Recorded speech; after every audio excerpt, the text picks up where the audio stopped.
Olá, olá, tudo bem, meus queridos, minhas queridas? Estamos aqui para fazer a correção da prova de direito penal. A gente vai falar aqui sobre todas as questões da prova, ainda que de forma sucinta, afinal são 30 questões, né? Tem bastante coisa para a gente falar. E tenho certeza que todos foram bem na prova, né? As notas já estão corrigidas, já estão lançadas. Acho que não tivemos nenhuma nota abaixo da média. De qualquer forma, vou aqui fazer a correção e vocês sabem que eu estou à inteira disposição de vocês para tirar qualquer dúvida, inclusive, relativo a revisão de questões, caso não concordem com a nossa correção. Tá certo? Dito isso, vamos começar agora essa correção. Primeira questão se pergunta: em relação aos crimes contra a vida, responda.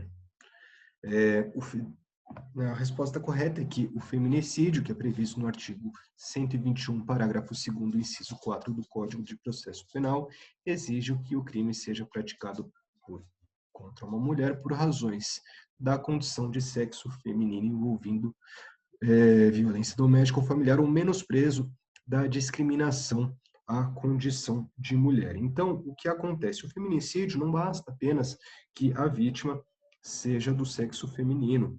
É necessário que exista questões relacionadas ao sexo da pessoa, que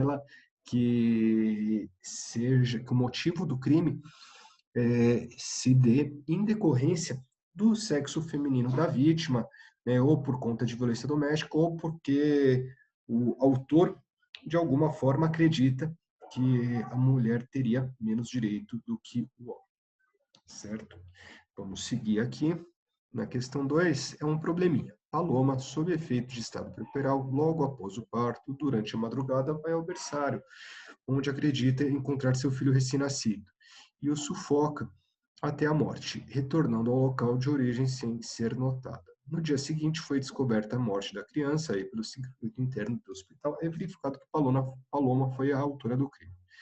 Todavia, constatou-se que a criança morta não era seu filho, que se encontrava no berçário ao lado, tendo ela se equivocado quanto à vítima desejada. Diante desse quadro, Paloma deverá responder pelo crime de... No caso, ela deve responder pelo crime de infanticídio, né, uma vez que ela houve erro sobre a pessoa, né, o aberratio ictus, a, é, em que a pessoa, de alguma forma, ela se confunde a, sobre a vítima. Então, nesse caso, né, deve-se aplicar a pena como se a vítima fosse aquela que o autor desejava atingir. No caso, o próprio filho. Por isso se trata de infanticídio, uma vez que ele estava sob efeito do estado puerperal logo após o parto. Vamos seguir aqui. Outro probleminha. Vitor conduzia seu automóvel por uma via pública quando seu veículo veio a ser fechado bruscamente por automóvel conduzido por Márcia. Em seguida, Vitor, muito nervoso, por conta da fechada que levou, passou a perseguir Márcia com seu automóvel para tirar satisfação pelo ocorrido. Olha que coisa besta, né? Quantos casos não ocorrem dessa forma?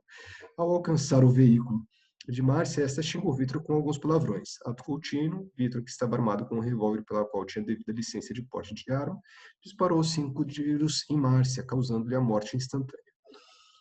Com base nos dados expostos, é correto afirmar que Vitor, né, nesse caso, o Vitor deverá responder pelo crime de homicídio qualificado por ter sido cometido por motivo fútil, uma vez que era uma discussão de trânsito, né? Foi discussão de trânsito com xingamentos, era um motivo muito pequeno, era um motivo fútil, um motivo que não justificava de forma alguma essa reação, mostrando inclusive um descontrole enorme do Vitor. Seguindo aqui, outro probleminha, né? Maria, que estava sob a influência do estado puerperal, em face de ter acabado de dar à luz, foi medicada e acabou por dormir, né? Dando-se a entender, nesse caso, que ela dormiu por conta do medicamento. Ao se virar da cama, em estado inconsciente, isso é importante, ele estava inconsciente, acabou sufocando seu filho, que se encontrava ao lado da cama, matando. Logo, Maria, nesse caso, não deve responder por crime algum, porque não houve uma ação controlada pela vítima, não houve o dolo, certo?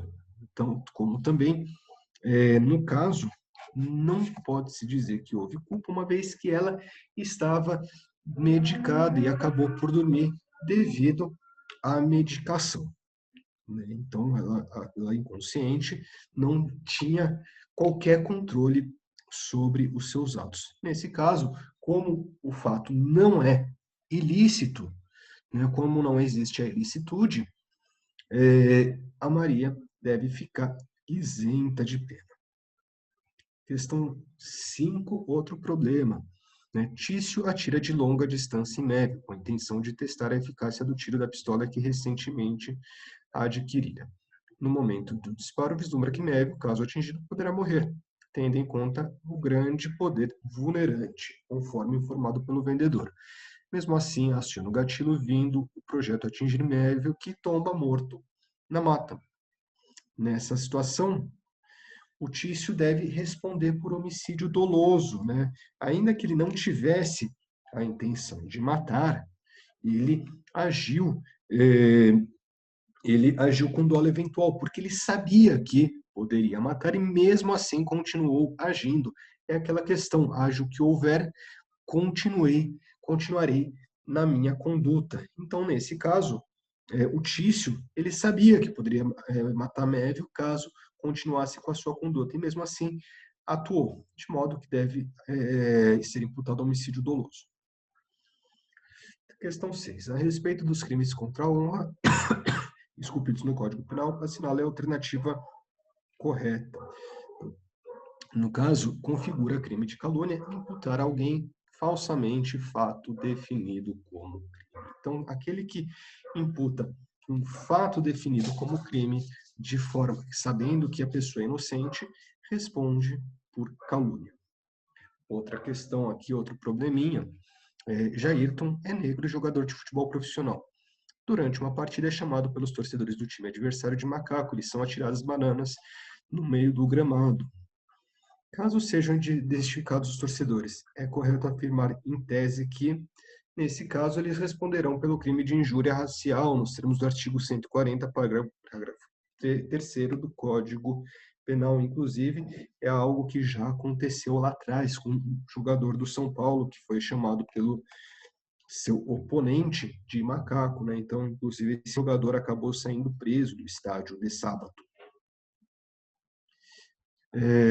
Próxima questão. Nos crimes contra a honra, sobre a exceção da verdade, é correto afirmar que ela somente não é cabível nos casos de injúria, né? No caso de calúnia, a exceção da verdade sempre é cabível, e no caso de difamação, ela é cabível somente quando se trata de funcionário público. Questão 9, mais uma probleminha, né? Marinaldo, por ser inimigo de Nando, espalhou junto à vizinhança em que moram que Nando furta toca-fitas de veículos, o que é falso. Logo, Marinaldo deve responder por calúnia, né? Com base no artigo 138 do Código Penal, uma vez que foi-lhe imputado falsamente crimes contra a sua honra. Questão 10 pergunta: se nos crimes contra a honra, né, a resposta correta é admissível retratação apenas nos casos de calúnia e difamação, né? Isso daí ocorre porque no caso de calúnia e difamação a gente está falando de imputar-se fatos e não ofender a honra subjetiva. Questão 11, um probleminha. João, com intenção de matar, desferiu golpes de faca em seu irmão José. Antes de desferir o golpe fatal, atendendo aos apelos de sua mãe, que implorava para que poupasse a vida de José, João parou de agredir o irmão. Por insistência de sua mãe, João socorreu José, que sobreviveu com lesões corporais, que, embora tenham causado risco de vida, se regeneraram em 20 dias. Sobre o caso narrado, assinale a alternativa correta. No caso,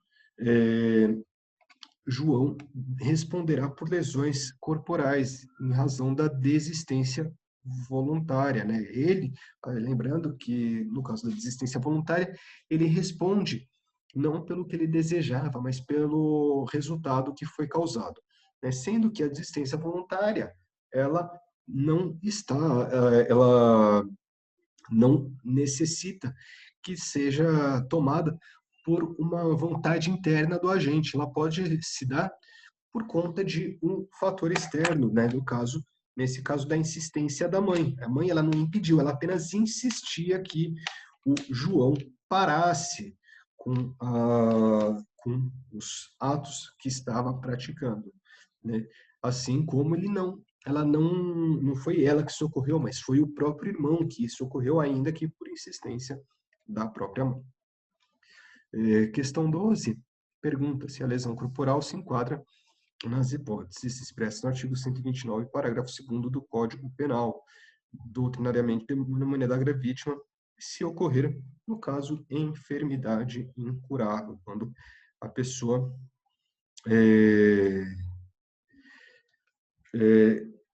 quando a pessoa fica com uma enfermidade para o resto da vida. Próxima questão, no crime de ameaça, pressupõe injustiça do mal prometido, né? No crime de ameaça, então, o que acontece deve ser prometido um mal injusto, né? Não basta que seja justo. Então, por exemplo, se imagine numa discussão com o seu vizinho por conta de o seu vizinho reclama que você está colocando o som de sua casa muito alto. E daí está atrapalhando o sono dele. E ele processa chamar a polícia, ele te ameaça, né? Ameaça no sentido de chamar a polícia, ou se não de te processar. Nesse caso, não há o crime de ameaça, porque o mal é justo, é justificado, né? Quem vai decidir se ocorreu algum ilícito será a autoridade policial ou judiciária, a depender do caso. Nesse caso, é, seria ameaça se, por exemplo, seu vizinho falasse que ia entrar na sua casa e ia quebrar a casa inteira, caso você não desligasse, porque nesse caso é um mal injusto, é um mal ilegal. Próxima questão. Considerando apenas as informações existentes nas alternativas, assinale aquela que caracteriza o crime de lesão corporal gravíssima, prevista no artigo 129, parágrafo 2º do Código Penal. No caso, é lesionar a vítima dolosamente, causando-lhe, por culpa, incapacidade permanente para o trabalho, né? Em decorrência dessas agressões, incapacidade permanente para o trabalho. Vamos seguir, né, na questão 15. O crime de lesão corporal culposa, a pena é aumentada quando o agente foge para evitar a prisão em flagrante. Então, quando a lesão corporal, por exemplo, existe um acidente e o agente acaba fugindo, para evitar a prisão, nesse caso, há o aumento de pena. Seguindo aqui, a lesão corporal se enquadra nas hipóteses expressas no artigo 129, parágrafo 2º do Código Penal, enquanto denominada gravíssima, se ocorrer, mais uma vez, a enfermidade incurável, muito parecida com aquela outra questão. Na próxima questão, eu pergunto, a partir dos seus conhecimentos sobre os delitos contra a liberdade individual, contra a dignidade sexual e a inviolabilidade do domicílio, assinale a alternativa correta. No caso, a alternativa correta é que a tolerância pela sociedade não gera a atipicidade da conduta consistente em manter por conta própria de terceiro estabelecimento em que ocorra a exploração sexual, né? Ou seja, a casa de prostituição, sem intuito de lucro nem mediante mediação direta do proprietário. Não é porque a sociedade, entende-se, né, a jurisprudência majoritária entende que não é porque a sociedade tolera a casa de prostituição que ela deixa de ser crime. Por mais que haja corrente doutrinária em contrário, ainda esse é o entendimento majoritário. Agora, uma questão bem importante, né? Quanto ao crime de estelionato, assinale a alternativa correta.